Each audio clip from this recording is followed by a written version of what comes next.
Welcome to Baking in Charlie World. Today we're going to make ginger snaps. I actually didn't think ginger snaps were that great a cookie until I actually made them myself. And this recipe is great because you get a crisp edge and a nice soft center. You know, the ones you buy in the store have been on the shelves for months. They're very thin and they're very kind of stale. But the ones you make at home are so much better. They're so good. And I love this recipe because it's fairly straightforward recipe. So what you'll start with today is you will have 2 cups of all-purpose flour, 1 tablespoon of ground ginger. So this is the key ingredient here. 1 teaspoon of ground cinnamon, 2 teaspoons of baking soda,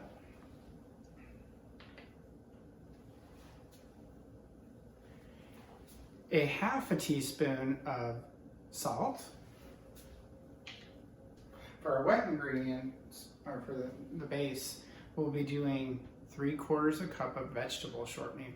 Vegetable shortening is great too. If you're trying to be vegan, you can use this in an egg substitute, and this recipe will be totally vegan.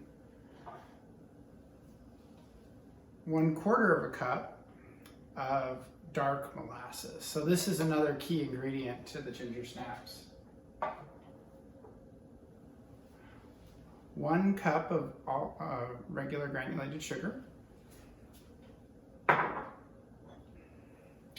A single egg whipped to be added to the dough.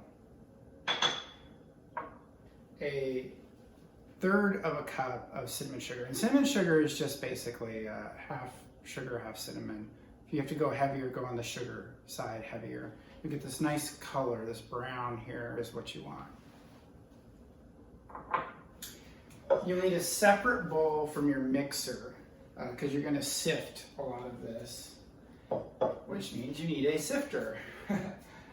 You will need a cookie sheet, so I got one ready here, and you will need to preheat your oven to 350 degrees. So the first step in the process is to sift a bunch of our dry ingredients. So we've got our flour, so this will be the main sifting. You want this really fine, so it's important that you do the sifting step. I sometimes skip it, I'm terrible. But for this recipe, I would highly recommend it. This is if you've got a better sifter than this one, there we go.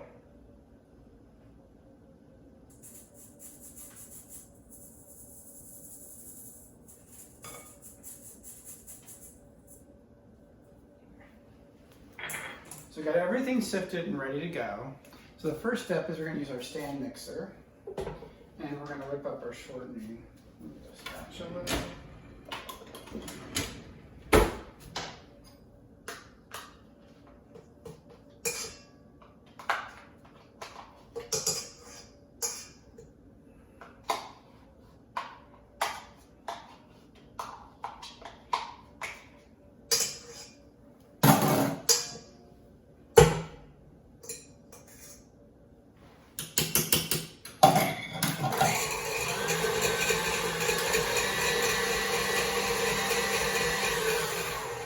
Then I will gradually add in the sugar.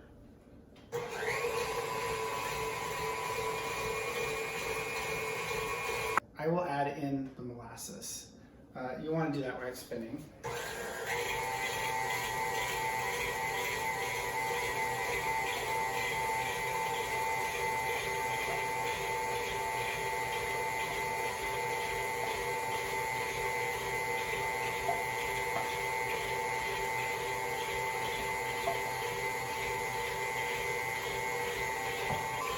Then you're going to want to add in your egg.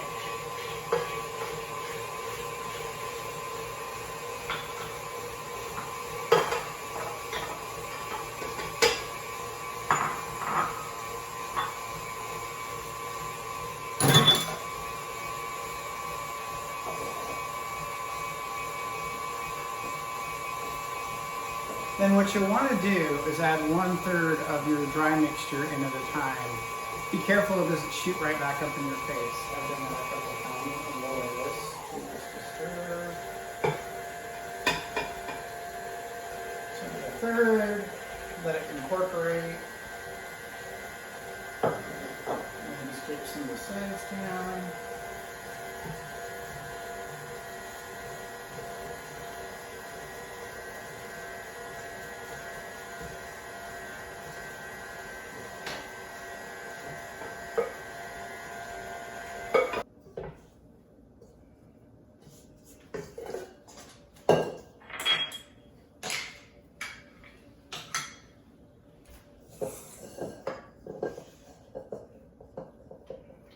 Now some people would even sift it twice.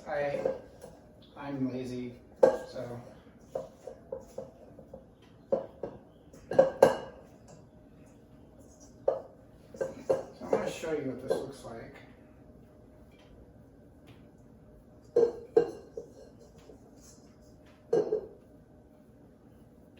So the color is kind of in the consistency. So it's like this big molassesy ball of dough. And what you're going to do, pinch off about little ball size here. And then you're going to roll this in our cinnamon sugar. So you'll see I've totally incorporated it. I've got this perfect little dough. And then I'll do that, fill up this baking sheet. So I've rolled all my dough balls out, and what I'm going to actually do with these extras is I'm going to use them and put them in a plastic bag and freeze them. So if I want just a couple cookies one night, I can pull them out of the freezer and make them, use them in the next 3 months. And it's great because I always have too much dessert around, and I've been told like I need to keep it a little lighter. So just doing a few cookies is perfect. But this batch here, we're going to put right in, and we again have our oven at 350 degrees. And we're going to set our timer for 10 minutes. You want the edges crisp, and you want the center a little soft. So we'll wait 10 more minutes and we'll see how these cookies come out. While that's going on, I'm going to go ahead and put these in the freezer. So it's been about 10 to 12 minutes. This batch actually took a little longer to cook, so I went more 12 minutes. It depends on your oven, how the temperature for the day. But let's take them out and see what they look like.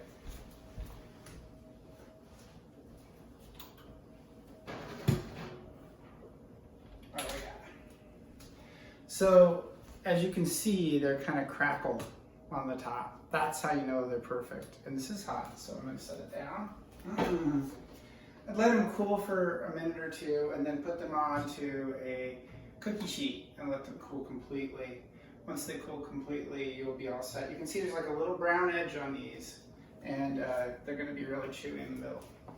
Thanks for your time, and thanks for coming to Baking Charlie World.